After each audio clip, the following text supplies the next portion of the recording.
Ja, prav lep pozdrav, spoštovane gledalke in cenjeni gledalci, ljubitelice in ljubitelji slovenskega klubskega nogometa. Dobrodošli v našo družbo. 32. krog prve lige Telekom Slovenije bomo na našem prvem programu zaključili s prenosoma iz Kranja in Kidričevega. V Kranjskem športnem centru se bo domači Triglav na stadionu Stanka Mlakarja soočil z nogometnim klubom Celje. Zdaj Pečnik, priložnost za strel, mimo gola. Poglejmo zdaj to. Vidmajer bo streljal prek živega zidu in krasna obramba Džafića, na to pa je kranjski vratar žogo poskusil ujeti, nad njim pa je bil storjen prekršek. Šmit bo poskušal zalučati žogo pred gol. To je priložnost in obramba Jurharja. Predvsej Celjanov je zdaj ostalo spredaj, nevarnost morda za njihova vrata. Matej Poplatnik. Poplatnik preigrava, še vedno Poplatnik in brani Jurhar. Kic podajo, tam je bil Majcen, čakal na kiks obrambe, zdaj pa strel in Požek Vancaš preigrava, Požek Vancaš brani, pa Džafić. Izvajalec tudi v tem primeru. Tam je Rok Elsner skočil, pa strel prek gola. Napaka Tijaniča, Pišek strelja, krasen strel in obramba Džafića. Devetico, poglejmo njegovo prvo akcijo, tam je Poplatnik pred vrati, še vedno je nevarno in gol! Nejc Pušnik je zadel, 76. minuta.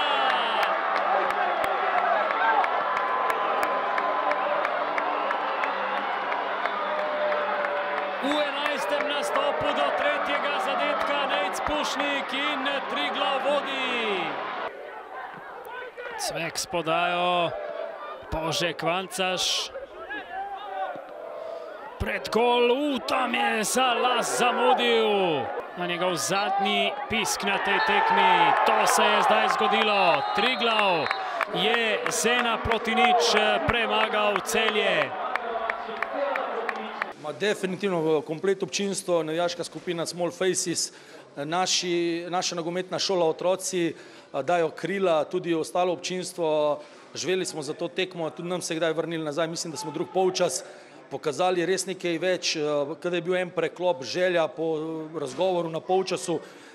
Mislim, da smo prikazali eno zelo dobro tekmo, veliko tempa, eni in drugih. Celje je odlična ekipa z odličnim strategom, tako da enim drugim se gre nam za izpad, mislim, da obstanek zagotovimo. Šlo se je na nož, dobra tekma, fair igra, odlično sojenje, da ne bo sam kritika, pa ne zdaj, ko smo zmagali, ampak res mislim, da je bil za nas na Gorenjski bil to en spektakl, še toliko lepše bi bilo pa zmaga, 3 točke, priključitev z Ankaranom in še 4 tekme, zdaj pa dobesedno na nož probati zagotoviti ta obstanek ali mislim dodatne kvalifikacije, če kaj več, toliko bolj. Mi se vse zavedamo, fantje so sproščeni in gremo naprej. Imeli smo od začetka nekaj pobude, tam smo si ustvarili takoj na začetku nekaj priložnosti, ki bi jih mogli izkoristiti. Kasneje je šla tekma v drugo smer, od naše organizacije igre ni dosti ostalo, potem v drugem delu igre in Triglav je svojo srčnostjo, svojo željo nekako uspel doseči ta gol. Velike težave smo imeli pri lovljenju njihovih napadalcev in dejansko danes nismo bili, govorim o drugem delu tekme, na nivoju kot do zdaj. Pač se je zgodil tudi ta poraz, ki je za nas neugoden, ampak zaenkrat smo še zmer četrti in moramo glave skupaj dvigati. Je pa res, da smo tudi malo načeti in danes se je drug del tekme videla ta neka malo zmatranost, tudi na nekaterih mestih imamo poškodbe in te neke rošade na igralskih mest se nam niso danes najbolj posrečile.